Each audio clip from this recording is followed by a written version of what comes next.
Imagine a city cut in half by a wall of concrete, barbed wire, watchtowers, armed guards everywhere. On one side, the promise of freedom. On the other, the weight of oppression. For almost 3 decades, the Berlin Wall was the ultimate symbol of the Cold War. A scar of concrete that divided not only a city, but families, friends, even ideologies.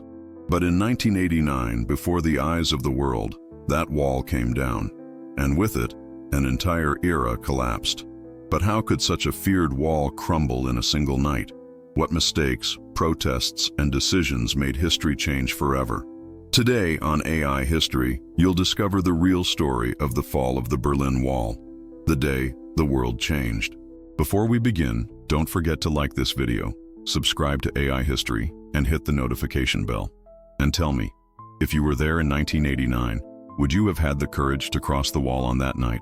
After World War II, Germany was split, and Berlin too.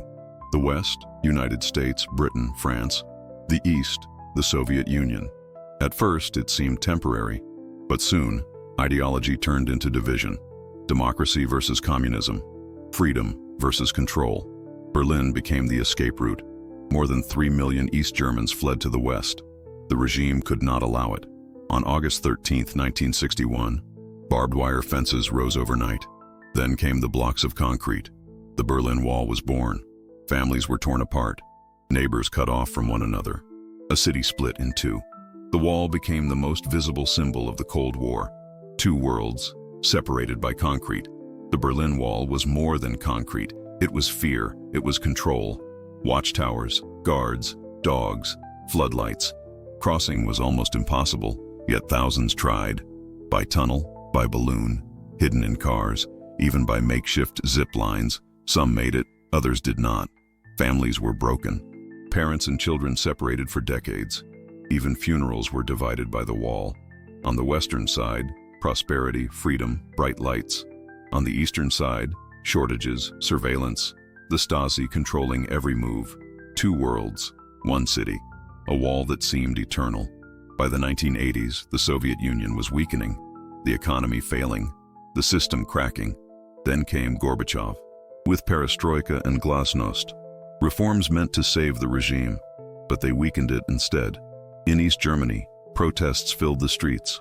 Leipzig, Dresden, Berlin, crowds demanding freedom. Meanwhile, people escaped through Hungary and Czechoslovakia. The regime was cornered. In 1987, Ronald Reagan stood before the wall and said the words heard around the world. Mr. Gorbachev, tear down this wall. The world knew the end was near. All it needed was one mistake, and it came in 1989, November 9th, 1989. During a press conference, spokesman Gunter Schabowski read new travel rules, but confused, he said they applied. Immediately, without delay, the news spread like wildfire. Crowds rushed to the checkpoints, families, young people, the elderly. The guards had no orders and no way to stop the masses. They gave in. The gates were opened. For the first time in 28 years, East met West. People cried, hugged, danced on top of the wall. Hammers and pickaxes broke the concrete. Piece by piece, the wall that symbolized oppression was being destroyed by the people themselves. That night, it wasn't just a wall that fell. It was an entire era.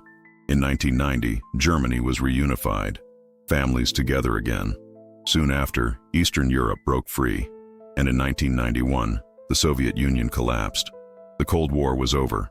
The wall left a legacy, a symbol of oppression, but also a reminder of hope. Today, its fragments stand in museums worldwide, proof that no barrier lasts forever. For Berliners, it was not just geography. It was an emotional scar, but its fall showed freedom can be born from a single act.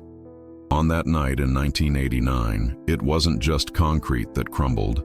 It was the symbol of an entire era, and what rose in its place was hope. The hope of a future without walls. But let me ask you, did humanity truly learn from this event? Or do we still build new walls, visible or invisible, between peoples and ideas? Share your thoughts in the comments. And don't forget to like this video, subscribe to AI History, and hit the notification bell. Because history, in its darkest and brightest moments, always has something to teach us.